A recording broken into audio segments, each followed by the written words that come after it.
pensais que je rigole quand j'ai dit j'étais en train de me plâtrer?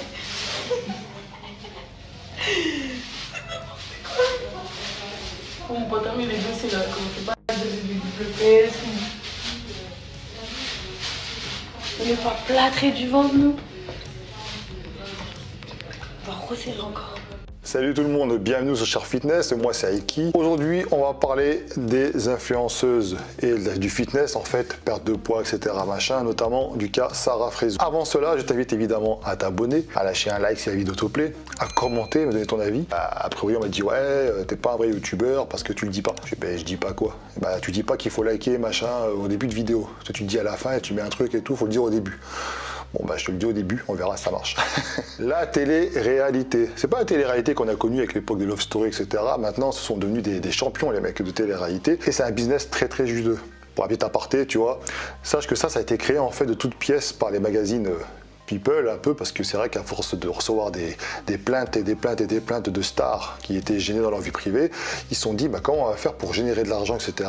Il faut raconter des histoires de gens lambda, et ensuite on va pouvoir parler de leur vie, etc. machin. Et c'est comme ça que la télé-réalité a été créée. Aujourd'hui, 2022, ce sont maintenant des stars de télé-réalité. C'est-à-dire qu'elles ne sont pas là parce qu'elles ont un talent d'actrice ou d'acteur d'ailleurs, c'est valable pour les mecs aussi, chanteurs, machin, etc. Non, maintenant ce sont des personnes qui passent à la télé, qui se clashent, qui racontent leur vie, qui sont connus pour des difficultés de grammaire, de vocabulaire parfois lorsqu'ils parlent, donc ils font un petit peu le buzz, etc. Bon bref, tout ça, ça fait que ce sont des gens qui sont extrêmement suivis et de ce fait, les placements de produits, les partenariats, etc.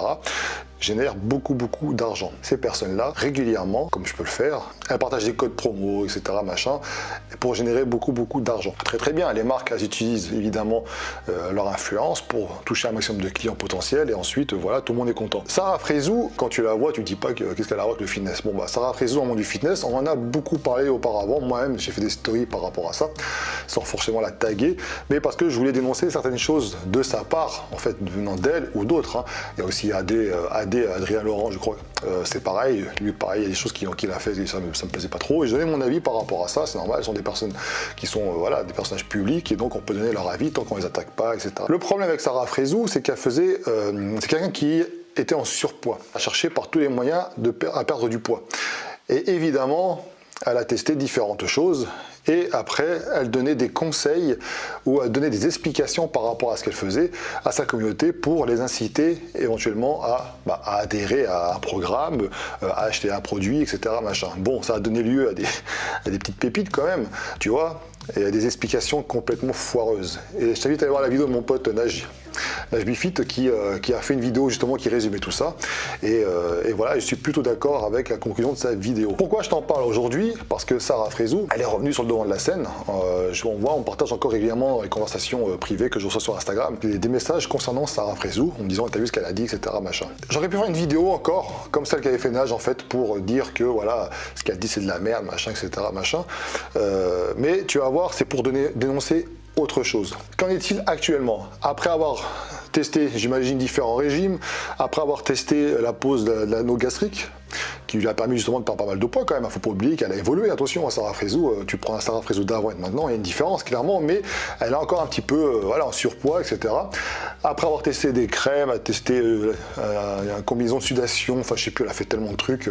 Là actuellement, c'est la mode, alors je suis obligé de regarder parce que j'ai du mal à me rappeler, la yésothérapie. En gros, c'est du plâtre qu'on met dans des zones, on va dire, où il y a un peu un amas graisseux là, plus ou moins important. Et donc on va te plâtrer pendant 48 heures, on va t'inciter à consommer beaucoup d'eau pendant ce temps-là, et parce que ces plâtres sont plongés dans une solution avec différents ingrédients, je ne sais pas lesquels d'ailleurs, mais en tout cas qui auraient des effets sur la graisse, sur la rétention d'eau, etc. machin, et bien grâce à ça, le fait que ce soit posé 48 heures sur ton corps, ça va te permettre de perdre de 4 à avoir 12 cm. Énorme, énorme. Et donc ça a provoqué une tollée, parce que les gens, bien que ce soit une technique qui serait vieille de 50 ans en Colombie, les gens évidemment dénoncent un comportement irrespectueux de la part de Sarah Fraisou, qui promet encore une fois quelque chose, une technique potentiellement dangereuse, et voilà. Alors, il faut savoir que ces techniques-là, c'est accessible. C'est accessible parce que c'est à peu près de 80-85 € pour pouvoir se faire poser ça. Les gens qui vous posent ça ne sont pas des médecins. thérapeute ou quoi que ce soit, parce qu'il existe des formations que tu peux suivre pour 880 €, j'ai vu, hein, te permettant d'avoir un kit, un savoir-faire pour ensuite toi-même utiliser ces techniques sur des patients, enfin des clients, on va dire. Tu n'as pas les connaissances sur des potentielles complications, sur les questions que tu dois poser à ton client par rapport à, je sais pas moi, s'il y a un état de forme physique, s'il a déjà eu des opérations, des allergies, peu importe, ça hors de question.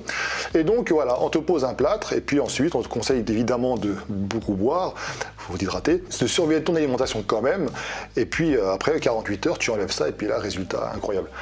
Bon, le problème, tu vois, ce qui me dérange, moi, dans ça, c'est que déjà, il faut savoir que ce genre de technique-là, évidemment, pour moi, en tout cas, c'est bidon. Pourquoi c'est bidon? Parce que certes, tu vas peut-être perdre quelques centimètres, forcément. On te met un plâtre comme ça, on t'empêche donc ton corps ta peau respire plus là-dedans, quoi, je veux dire, avec tous les produits, machin, etc., il doit transpirer un max, etc. Tu vas avoir cet effet un petit peu, peut-être, tu vas te dire, ouais, j'ai perdu 1 ou 2 cm, c'est cool, mais crois-moi qu'au bout de quelques jours, tu vas remanger, tu vas boire, etc., ça va revenir. Donc ça, ce genre de choses, ça ne vise pas une réponse durable dans le temps, c'est quelque chose pour emmagasiner un maximum d'argent en peu de temps. C'est-à-dire que grâce à ça, beaucoup de gens vont commander, vont vouloir faire ça une fois pour essayer, et puis qu'ils soient déçus ou pas, de toute façon, peu importe, le mec aura touché beaucoup d'argent, quoi. Donc bon, ça c'est un avis personnel, évidemment. Donc peut-être que c'est pas le cas, hein, vous me direz dans les commentaires si vous avez déjà testé. Mais voilà, efficace ou pas efficace, toujours est-il que pourquoi je voulais faire cette vidéo là, parce que Sahara Fraisou, si tu me regardes, elle me regarde pas, mais si tu me regardes, au bout d'un moment, pose-toi les bonnes questions. En fait, on dit que c'est une influenceuse, parce qu'elle s'est défendue, tu vois, elle dit, de toute façon, j'incite personne à faire comme moi, je fais ce que je veux, c'est mon corps, si je veux me plâtrer tout le corps de pied jusqu'à la tête, je fais ce que je veux, machin, ok. Sauf que quand tu proposes des codes promo, quand tu fais des placements de produits, etc., tu sais que tu es influente, que tu influes sur des gens, le comportement des gens, forcément, tu vas les inciter, parce que tu en parles, juste parce que tu en parles, parce qu'ils te suivent, tu vas les inciter à faire la même chose que toi. Et ça, c'est problématique parce que, là, je l'ai très bien vu dans ces vidéos d'ailleurs, ça peut donner lieu, au bout d'un moment, à des troubles du comportement alimentaire, les TCA. La plupart des personnes qui regardent la télé-réalité, ce sont des personnes, des jeunes personnes, et parmi ces personnes-là, des personnes qui ne sont pas forcément bien dans leur peau, tout comme elle, comme Sahara Fraisou, qui ne se sent pas forcément bien dans sa peau. Tu vois, ces gens-là, en fait, ils passent à la télé, etc., mais ils sont toujours à la quête de la perfection, c'est normal, c'est leur business, Instagram, les réseaux, l'image, etc., donc chirurgie esthétique, ça te fait se poser des fausses fesses, ça te fait faire le nez, maquillage permanent, enfin bon, peu importe, sans compter les filtres à côté qu'il y a. Donc ça démontre que ce sont des personnes qui sont mal dans leur peau et ce sont ces mêmes personnes qui vont en inciter d'autres qui en sont mal dans leur peau pour tenter des choses comme ça, plus ou moins farfelues.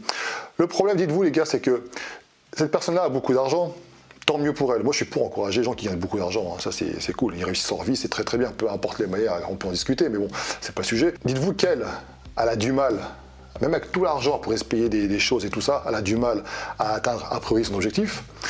Donc, c'est pas les gens lambda, entre guillemets, qui constituent la majorité, la quasi-majorité de ses followers, qui vont réussir eux aussi à atteindre un objectif en suivant ces techniques. Parce qu'elle change tout le temps. À l'écouter parler, toute la technique qu'elle utilise, c'est révolutionnaire. Ça marche, machin, blabla, résultat incroyable. Tu transformes le gras en muscle. C'est ce genre d'argument. Bon, bah, toujours est-il que c'est pas vraiment... ça marche jusqu'à temps que tu touches ton chèque, et puis après, une fois que c'est fini, bah, ça marche plus. Ah, nouvelle technique révolutionnaire. Bon, c'est le jeu. Le souci, c'est qu'en fait, ça démontre une chose. Ça démontre qu'on est dans une génération actuellement du je veux tout de suite, sans effort et rapidement, et voilà. Et tant que j'ai les moyens pour payer, à la limite, tant mieux. Mais je ne veux surtout pas changer mes habitudes alimentaires, mon rythme de vie, etc. C'est sûr que c'est peut-être plus facile pour toi d'imaginer que tu prends une petite pilule et puis qu'ensuite tu obtiennes un corps musclé ou alors sec, ou ça dépend de ton objectif. Plutôt que de se dire qu'il faut que tu manges correctement, que tu ailles à la salle, que tu fasses les choses correctement, que ça prend du temps, pour ensuite avoir un objectif durable, tu vois.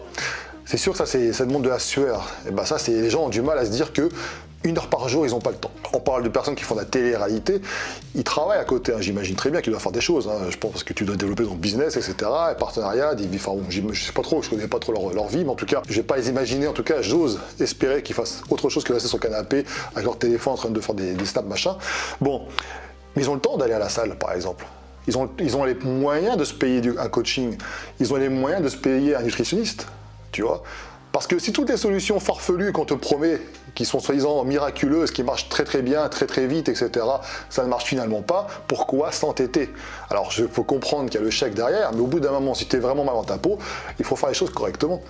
Si tu continues à manger McDo, KFC, toute la merde que tu bouffes régulièrement, t'attends pas à des miracles. Tu fais une liposuction. Les gens ils font je fais une lipo, c'est bon, je suis nickel pour cet été. Et tu les vois, ils bouffent de la merde, tu vois leur Snap, leur machin, leur Instagram, là ils font des restos, etc. Très très bien, ils vivent bien, Dubaï, machin, tout ce que tu veux. Et après, je grossis. Bah ouais, ma cocotte. Parce qu'au bout d'un moment, si tu veux avoir des résultats, c'est très très bien, tu peux les avoir. Mais ensuite, il faut tenir ces résultats. Ça dépend ce que tu veux, hein, ton objectif. Et donc, si tu te dis que tu n'arrives pas à obtenir ce que tu souhaites, c'est que quelque part, tu reproduis tout le temps les mêmes erreurs. Moi, je pense que au lieu de promouvoir ce genre de choses, des produits comme ça, plus ou moins bidons, parce que les gens qui essayent à côté, ils vont être déçus, et puis après, ils peuvent tomber dans des dépressions, etc. À force, tu vois, de tester ça et ça et ça et ça comme leur influenceur préféré. Peut-être qu'il faudrait les motiver pour le goût de l'effort, le goût du travail, la sensation d'avoir cravacher pour justement avoir atteint un objectif que tu pensais peut-être inatteignable auparavant, mais qu'au final tu as réussi à l'atteindre parce que tu as donné. Peut-être que tu n'as pas atteint un objectif que tu t'es fixé, là, peut-être que tu ne ressembleras pas à un mannequin de Victoria's Secret. En tout cas, tu seras peut-être beaucoup mieux dans ta peau que tu l'étais il y a 5 ans, tu vois. Parce qu'il ne faut pas se leurrer aussi, attention, on ne vous le dit pas ça, mais certaines personnes qui souhaitent absolument maigrir, et n'oubliez pas que vous pouvez perdre du poids, mais au bout d'un moment, votre corps, au bout d'un moment, il va dire stop. Il faut penser aussi, il faut tenir compte de votre morphologie, de votre physiologie, de tout ça. Au bout d'un moment, tu ne veux pas, je veux dire, tu as des personnes qui sont petites, trapues, tu ne veux pas les transformer comme ça parce que c'est leur génétique. C'est comme ça, c'est-à-dire qu'au bout d'un moment, il y a un équilibre, et si tu es en deçà, c'est là que les problèmes vont arriver. Donc il ne faut pas non plus s'entêter, mais bon, ça c'est autre chose. Donc toujours est-il que voilà, moi ce que je veux dénoncer à travers cette vidéo-là, encore une fois, ne croyez pas en ces techniques plus ou moins farfelues, les crèmes, les machins, les trucs. À partir du moment où tu vois écrit vite, sans effort, c'est que c'est mort. Je dis pas que tu ne peux pas utiliser des techniques en complément d'une diète équilibrée, du sport aussi. Là, ça peut être une aide supplémentaire, tout comme des brûleurs de graisse, etc. C'est ce que j'en pense. Je dis pas que c'est complètement inefficace, mais je dis toujours que par rapport aux bénéfices, entre guillemets, prouvés, il n'y a pas grand chose, mais si ça peut te construire une petite aide, même un petit effet placebo, pourquoi pas, j'ai envie de te dire, c'est de l'argent à mettre là-dedans, c'est cool, mais en tout cas, il ne faut pas utiliser ces techniques comme seule technique, justement, pour perdre du gras, perdre du ventre, machin, ça ne marche pas, je te le dis, ça ne marche pas, puisque réfléchis quelques secondes. Tous les ans, ces mêmes influenceurs et influenceuses te proposent les mêmes types de produits en les présentant tout le temps de la même manière. C'est incroyable, c'est révolutionnaire, ça marcherait très bien, et machin, et ceci, et cela. Et les mecs, 2 mois après, tu les vois pareil. Mais je crois que vous avez tous un problème de mémoire. Vous avez une mémoire de poisson, et après, vous vous transformez en mouton pour ces gens-là, parce que vous achetez toutes leurs conneries, vous croyez en tout ce qu'ils disent, et puis au final, vous êtes déçus. Et puis voilà. La seule solution, c'est simple. Si tu veux vraiment aider ta communauté et te faire de l'argent, en plus, pourquoi pas? Fais les choses intelligemment. Le goût de l'effort. Il faut arrêter de croire que tout va arriver comme ça, comme par magie. C'est pas vrai. C'est pas vrai. Pour preuve, ces gens-là recommencent tout le temps la même connerie. Enfin voilà, je sais pas ce que tu en penses, hein, tu me dis dans les commentaires. C'est justement te dire que c'est le reflet de la société. Les gens sont à la quête de la facilité et à chaque fois, les commerciaux, ils se frottent les mains, tu vois, les mecs, parce qu'ils se disent on va sortir ce produit, cette technique qui vient de, je sais pas moi, du Pérou pour l'année prochaine. Et puis vous avez tous acheté en croyant que c'est la nouvelle méthode miracle. Mais crois-moi que si la méthode miracle existait, on se casserait pas le cul, nous, à aller à la salle tout le temps, à tenir une diète, etc. Machin. Donc voilà. Et quand bien même tu utilises des soins, tu vas faire de la thalassothérapie ou tout ce que tu veux, si derrière tu n'as pas une alimentation correcte, équilibrée, faut pas te priver, attention, je dis pas que tu peux te faire plaisir, mais si ton plaisir c'est tous les jours, à tous les repas, des bonbons, des grignotages, etc., te plains pas qu'ensuite ça revienne pareil. Donc au bout d'un moment, faut, je pense, se poser les bonnes questions. Bon voilà, hein, écoute, c'est tout ce que je voulais dire par rapport à ça. Donc encore une fois, je te demande évidemment de soutenir la chaîne Shark Fitness. Des projets vont arriver, il y aura encore un entraînement chez Gundil qui va arriver, des podcasts, etc., du training, et puis de l'évolution. Voilà, allez, ciao.